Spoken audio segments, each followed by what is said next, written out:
전신의 등장. 첨보광산이 있는 혈. 그곳에서 솟아나는 천연의 첨보에 산과 들, 벼랑과 계곡의 정보를 걸어놓기를 3000여 년. 심산유곡이 굽이굽이 펼쳐지며 수려한 경관을 장식하게 되었다. 어느 도의 신들이 설계를 하였는지 더할 나위 없이 아름다운 곳. 이곳은 바로 도솔천이다. 몇십 년 전 이런 아름다운 천계로 이주해온 전신들이 있었으니 바로 태상로사와 그 일행들이다. 그들은 도솔천 중궁에 내원궁을 세워 통치의 토대를 닦았다. 태열천의 선이 범직한 원형의 천궁을 언덕 위에 세워놓자 주변 광경 경관과 어우러지며 창조의 일미를 보는 듯했다. 너무 자연만 빼곡히 있어도 단조롭게 된다는 사실을 알려주려는 건지 천궁은 그럭저럭 한 폭의 그림이 되어 주변 배경과 절묘한 조화를 이루었다. 천궁의 뒤로는 칼날 같은 바위들이 하늘을 찌르며 기계를 자랑하고 있고 그 아래로는 부드러운 언덕들이 파도처럼 넘실대며 평화로운 정감을 자아내고 있다.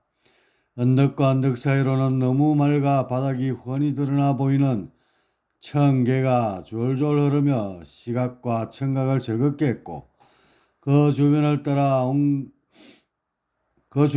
핀 온갖 종류의 꽃들은 바람의 향기를 실어 후각을 기쁘게 해주고 있었다.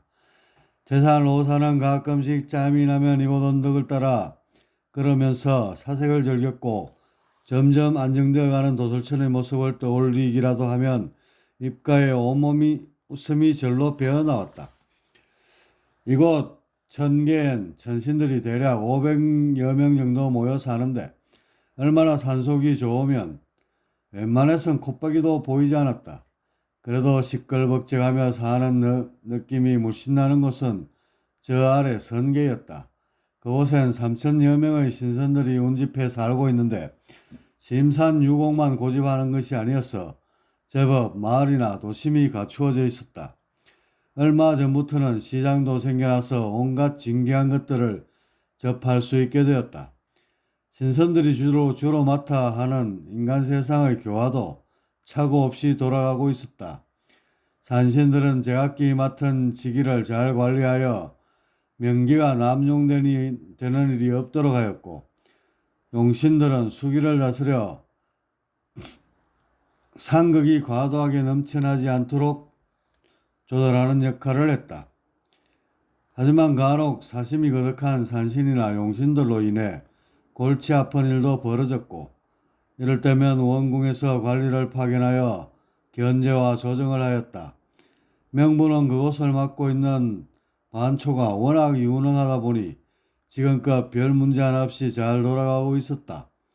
최근 들어 저승사자의 수가 부쩍 늘어나 무려 700명 가까이 된다고 하니 이 정도 수라면 세계전쟁이 터지지 않는 한 사자들의 수습에 별 문제가 없을 것이다. 한마디로 태평성대가 따로 없었다. 물론 인간계야 크고 작은 전쟁이 끊이지 않고 발생하지만 그거야 문명이 진보해 나가는 과정에서 피치 못해 발생하는 것이니 크게 개의치 않아도 될 일이었다. 이런 생각을 쭉 해보는 태상로사는 무탈하게 도솔천 천계에 정착한 것에 대한 안심과 보람이 가슴을 뿌듯하게 적셔왔다.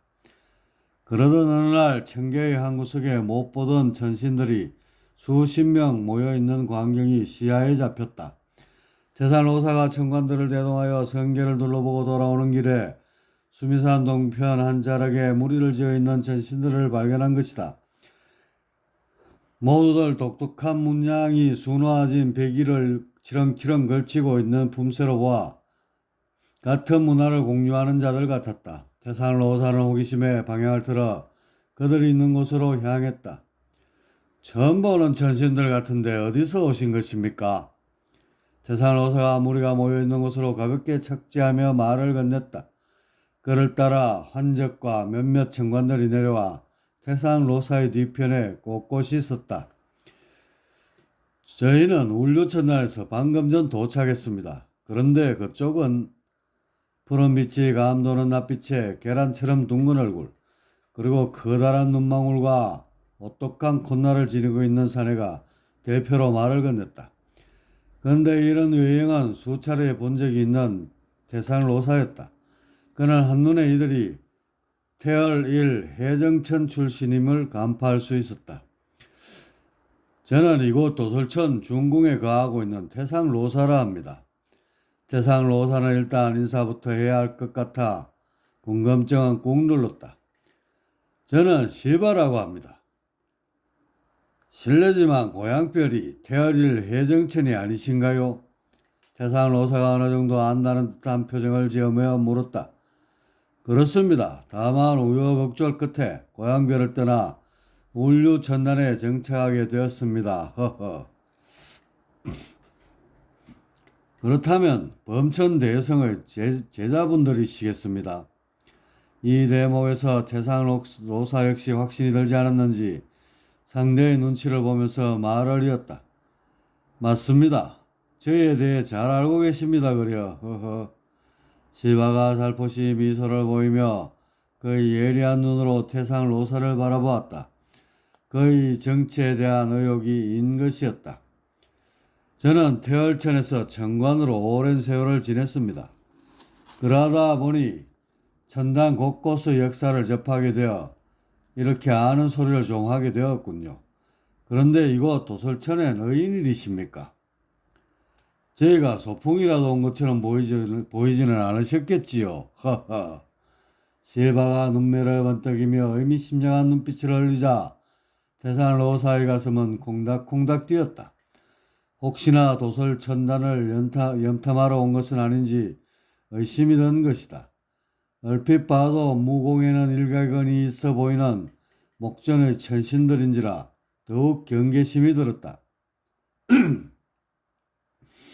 하기야 이곳 도솔천에 관심을 보이지 않는 천단이 어디 있겠습니까? 저마다 지닌 재주를 섞어 세상을 살기 좋게 만들면 될 뿐이지요. 허허. 태상로사는 듣기 좋은 말을 흘리면서 상대의 여중에 신경을 곤두세웠다.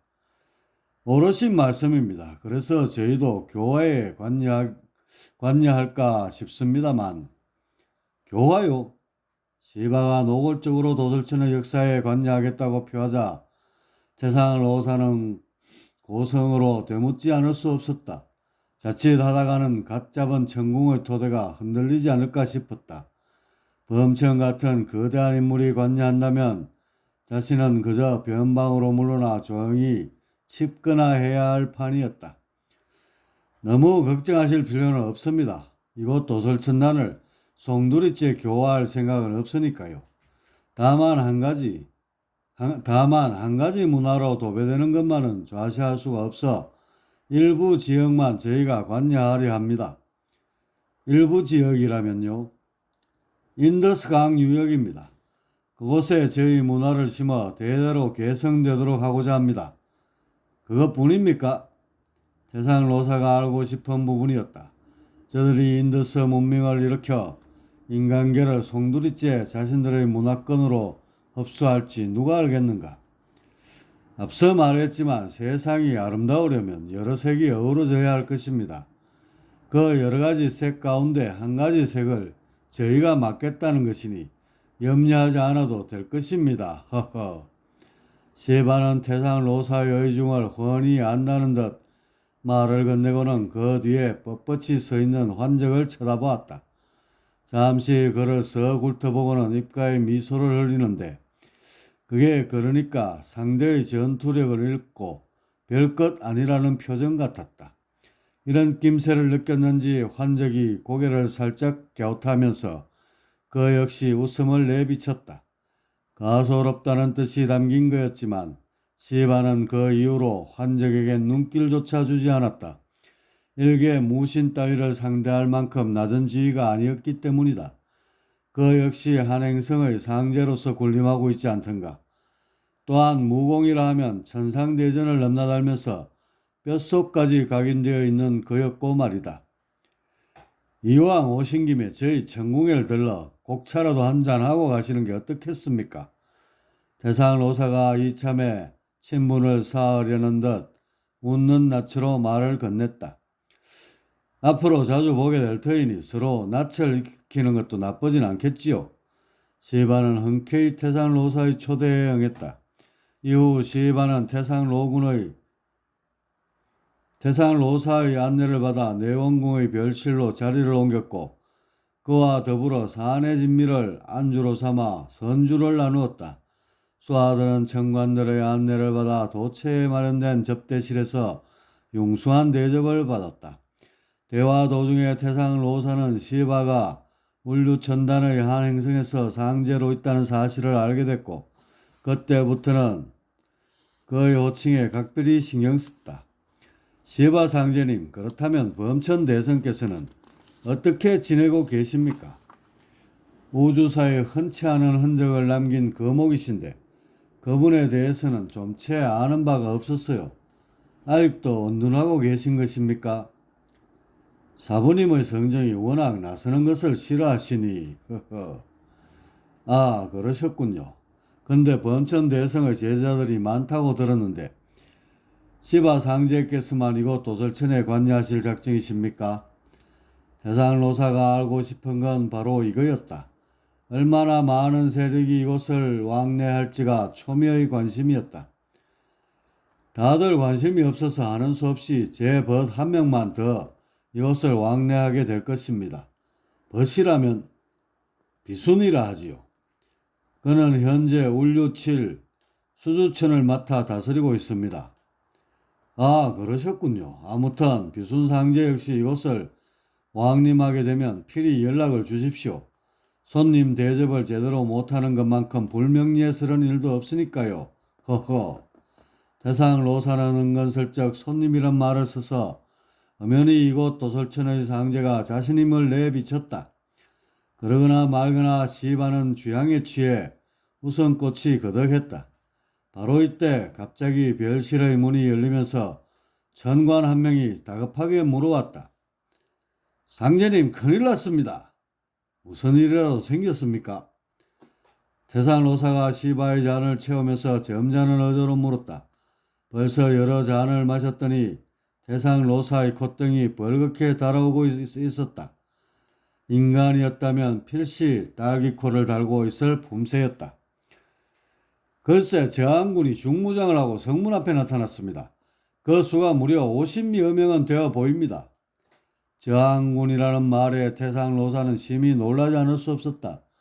이주하던 날 명부대왕 반초의 한글을 무마한 이래로 별다른 일이 없었고 최근 들어서는 질서가 많이 회복되어 안심을 하던 차였다. 그들 모두가 전존신장들입니까? 만일 그렇다면 내원궁이 전복될 수도 있는 위기 상황입니다. 그게 그러니까 모두 선계의 신장들입니다. 선계요? 아니, 그럼 아무 일도 아니지 않습니까?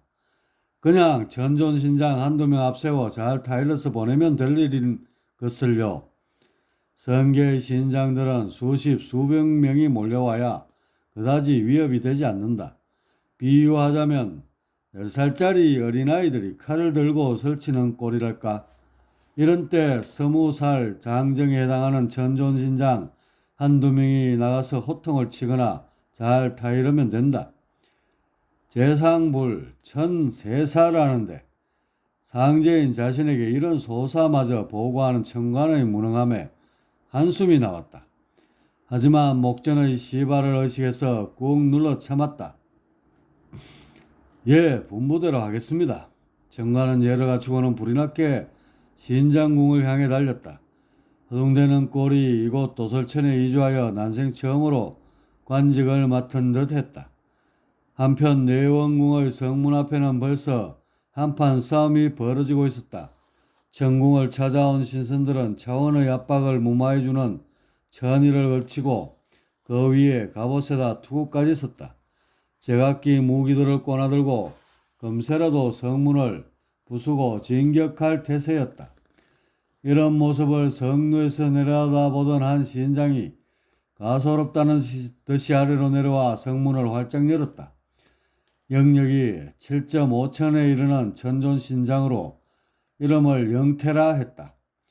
이곳 정계에 오래 머무르면 천압에 의해 고천병에 걸릴 수 있으니 어서 물러들 가시오.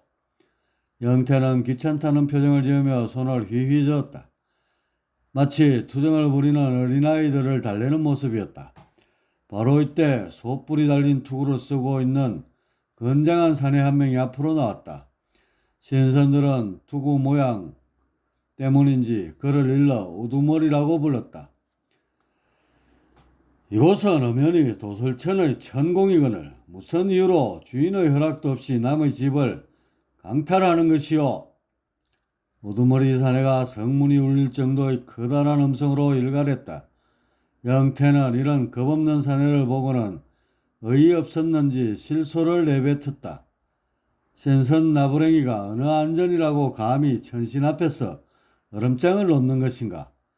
행여 이자들이 정신줄을 놓은 건 아닌지 의심마저 들었다. 글쎄 그런 일은 천신들끼리 알아서 해결할 문제이고 당신들은 하계에 내려가서 분수에 맞춰 잘 살기나 하시오. 혹시 관직이 있다면 맡은 일에 충실하면 될 것이고. 허흠. 영태는 우두머리 사내에게 다가가서 억지로 인상을 찌푸려 보았다. 다소 겁을 줘서 이들을 쫓아보낼 심산이었다. 객반 위주라고. 남의 집을 강탈하고도 추호의 뉘우침도 없는 자들이로다. 주, 객반 위주. 객이 오히려 주인 행세를 낸다. 적반 하장과 비슷한 맥락이다.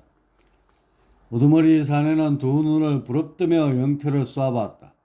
그 모습을 본 영태는 점점 기분이 상해갔다.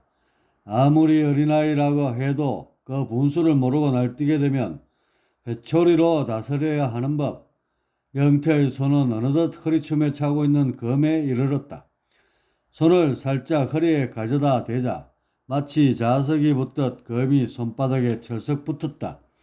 그리고는 기이한 울음을 내면서 검이 꿈틀거리기 시작했다. 검집에 갇혀있는 게 답답했는지 주인의 손길을 신호로 당장이라도 뛰쳐나올 기세였다. 영태가 손을 살짝 들어올리자 검은 이내 스르르 빠져나오며 시퍼런 서슬을 드러냈다. 이쯤 되면 신선들이 겁을 집어먹고 돌아갈 것이라고 영태는 생각했다. 하지만 정면에 있는 우두머리 사내를 비롯한 신선들의 표정에는 아무런 변화가 없었다. 집단으로 정신이 이상해진 모양이군. 영태는 괴이한 광경을 다 본다는 듯 고개를 갸웃했다. 하지만 경고가 통하지 않으면 이제는 종아리를 뻘겋게 물들이는 수밖에 없지 않은가. 영태의 검은 참을 수 없었는지 시퍼런 성광을 일으키며 허공을 휘저었다. 점점 그 속도를 올리자 빛이 사방으로 뿜어져 나오며 무시무시한 빛 폭풍이 번져나왔다. 이래도 설마 뻣뻣이 버티고 서 있진 않겠지? 영태는 건물을 살짝 보여준 뒤에 그래도 말을 듣지 않으면 우두머리부터 엉덩이를 힘껏 걷어차 줄 생각이었다. 너무 세게 차면 백성들을 가혹하게 다뤘다고 상제의 문책을 받을 수 있는 일, 힘 조절을 잘해서 적당히 혼내줘야 할 것이었다. 영태가 서설에 반사되는 빛을 뚫고 우두머리 사내의 표정을 살폈다. 그런데 그의 눈썹을 잔뜩 찡그린 상태에서 한 손에 검을 빼어 들고 있는 것이었다. 뭐야 저놈. 겁을 집어먹기는 고사하고 나와 한판 붙자는 거야 뭐야. 성가시게 구는 파리를 보고 검을 휘두른다고 노성 발검이 내 짝이 될 줄이야. 영태는 기가 막혀 아무 말도 나오지 않았다. 지금까지 1억 년 가까이 살면서 신선이 천신에게 싸움을 걸었다는 얘기는 들어본 적이 없었다. 당랑거철이라고 사마귀와 앞발을 쳐들고 수레바퀴를 향해 덤비는 꼴이 아닌가. 영태는 검날을 틀어 옆면으로 우두머리 사내의 면상을 향해 날렸다.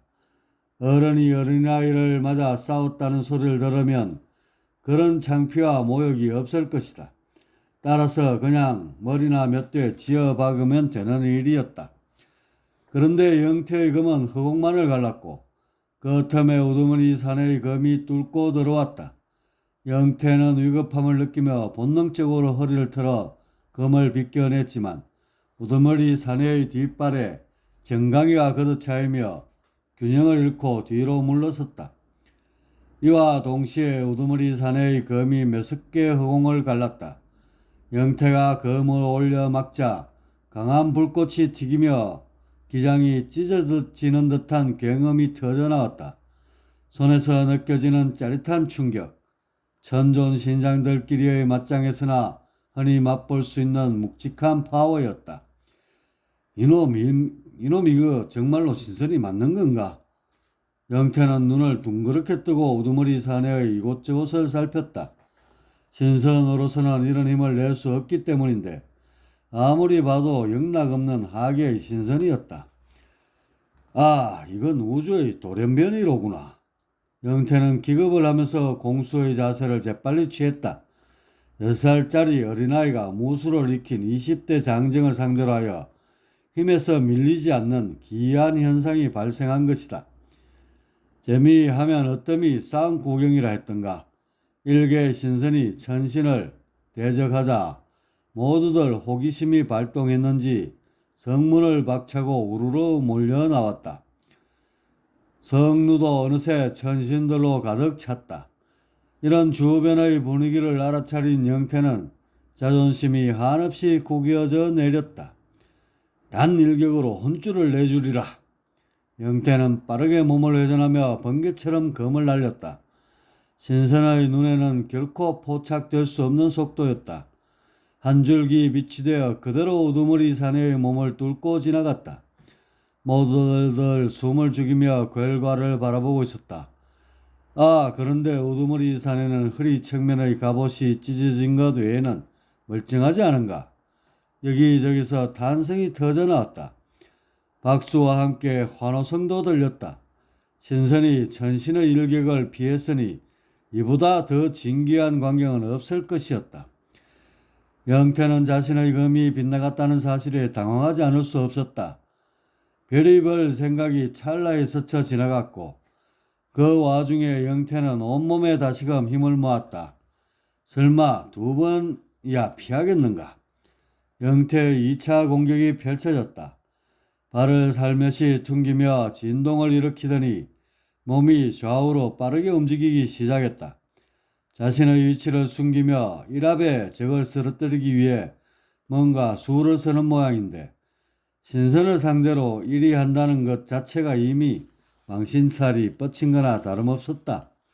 어쨌든 이미 낯을 깎인 건 어쩔 수 없고 조속히 수습하는 것이 관건이었다. 드디어 영태의 검이 허공을 무대로 한 줄기 성광을 일으키더니 벼락처럼 우두머리 사내의 몸을 갈랐다. 이 순간 구경하던 천신들은 하나같이 기겁하는 표정이 되었다. 이번의 공격은 살상을 목적으로 한 것이었기 때문이다. 아무리 어린아이가 싸움을 좀 하기로서니 진검승부까지 낼 필요가 있을까? 예상외의 광경이 펼쳐지자 대부분 처참한 광경을 피하고자 고개를 돌리거나 눈을 질끈 감아버렸다. 그런데 다시 눈을 떴을 때는 좀채 믿을 수 없는 광경이 펼쳐졌다.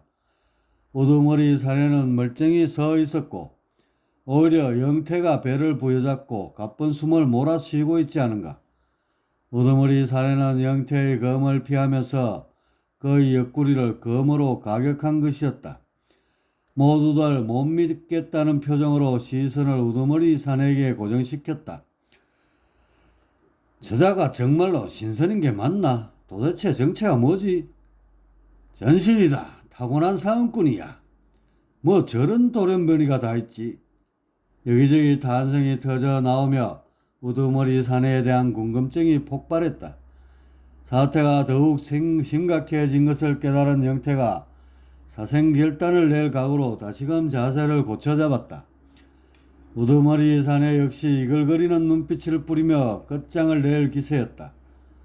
바로 이때 성문을 가득 메웠던 천신들이 길을 틔웠고 그 사이로 천존신장들이 우르르 몰려 나왔다. 그 가운데 한 명의 신장이 주먹을 걸었다. 환적 대신장이시다. 환적이 모습을 드러내자 모두들 환호성을 내질렀다.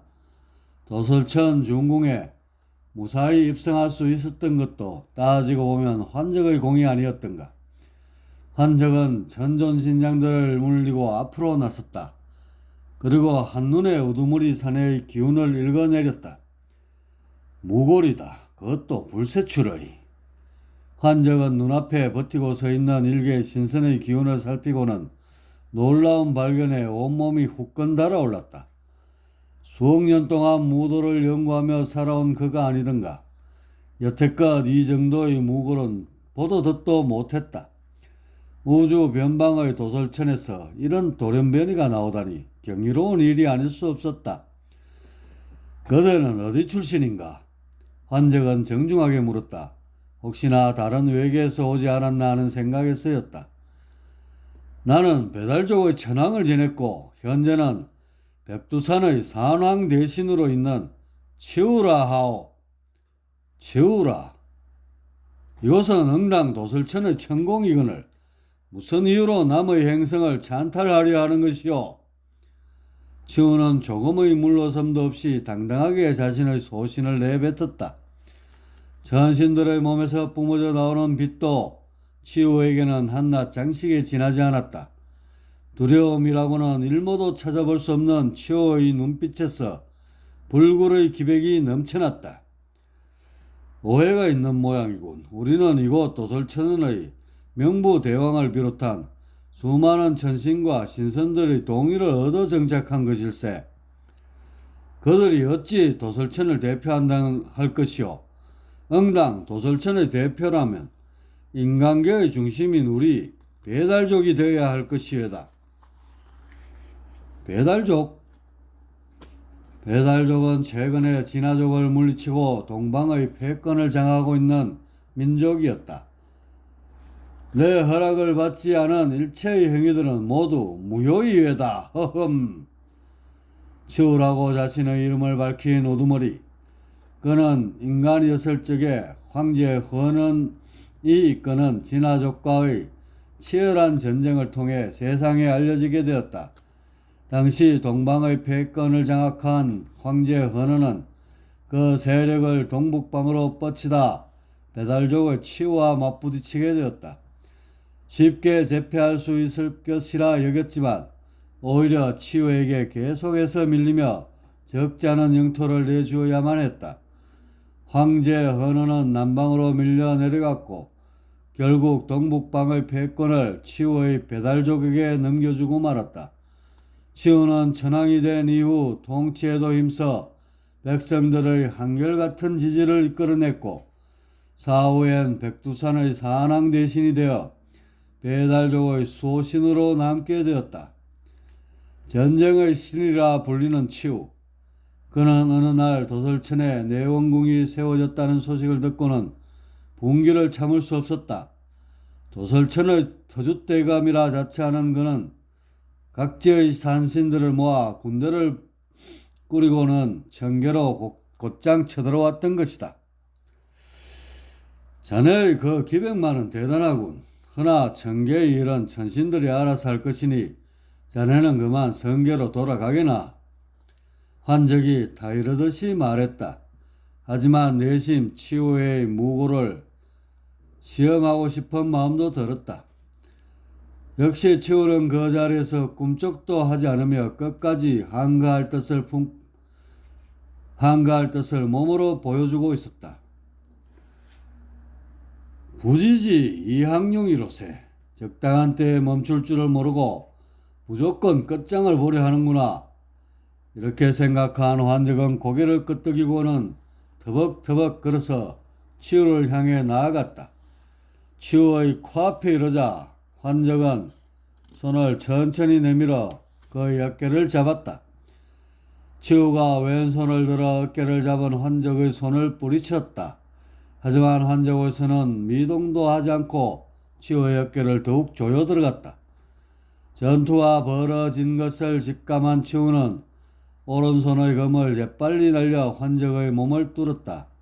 하지만 어느 틈엔가 환적은 치우의 등 뒤에 가 있었고 어깨의 손은 그대로 거머리처럼 찰싹 붙어 있었다. 치호의 두 눈에서 불기둥이 솟구치며 강렬한 몸부림으로 양팔을 휘두르며 환적의 손을 쳐냈다. 하지만 환적은 이리저리 몸을 날리며 치호의 몸에서 떨어지지 않았다. 으아! 치호의 고함 소리가 천둥처럼 터져나왔다. 적이 전신인 자신을 능멸하고 있다는 생각에 분노가 마구 폭발한 것이다. 치호는 무시무시한 내공을 폭발시키며 환적을 향해 가공할 공격을 퍼부었다. 하지만 아무리 공격해도 환적의 몸은 치호에게서 떨어지지 않았다. 잠시 뒤 치호의 얼굴은 차츰 일그러지더니 숨을 거칠게 몰아쉬기 시작했다. 어깨에 붙은 환적의 손이 점점 그 힘을 가하고 있었기 때문이다. 환적이 소나기에 힘을 더 주자 치호의 어깨는 움푹 패이면서 기맥이 꼬여버렸다. 이로 인해 운기의 지장이 초래되면서 치호의 기력은 큰 폭으로 소진되어 갔다. 이쯤 되자 천상의 압박이 온몸으로 점점 더 크게 몰려왔고 결국 치호는 가쁜 숨을 몰아쉬면서 땅바닥에 맥없이 늘어지고 말았다. 싸움은 너무나 싱겁게 끝났지만 치호의 두 눈만은 아직도 전의에 불타오르고 있었다. 우두머리 치호가 손쉽게 제압당하자 뒤에서 대기하던 산신들은 그 기세가 한풀 꺾였다. 사실 이들은 단 한 차례도 패한 적이 없었던 치호의 명성만을 믿고 얼떨결에 따라왔던 거였다. 전쟁의 신 치호와 행보를 같이하여 나름의 기계를 보이고자 한 것인데 앞불사 하늘의 문턱이 이렇게 높을 줄이야. 자네 치호라고 했던가? 그만 돌아가게나. 신선의 몸으로는 한계가 있으니 나중에 1000개의 발을 딛게 되면 다시 찾아오게나. 환자가 어깨에서 손을 풀었다. 치호는 자신이 졌음을 시인이라도 하는 듯 묵묵히 눈을 아래로 내리 깔고는 아무런 대꾸도 없이 신선들을 이끌고 하계로 내려갔다. 타고난 전신이다. 저자가 전신의 반열에 오른다면 무도사를 다시 써야 하리라. 환적은 우두머리 치호의 눈빛을 상기하며 내심 흡족해 했다. 무신에게 있어서 무고를 본다는 것은 신만이가 심을 찾은 것과 같은 심정일 것이다.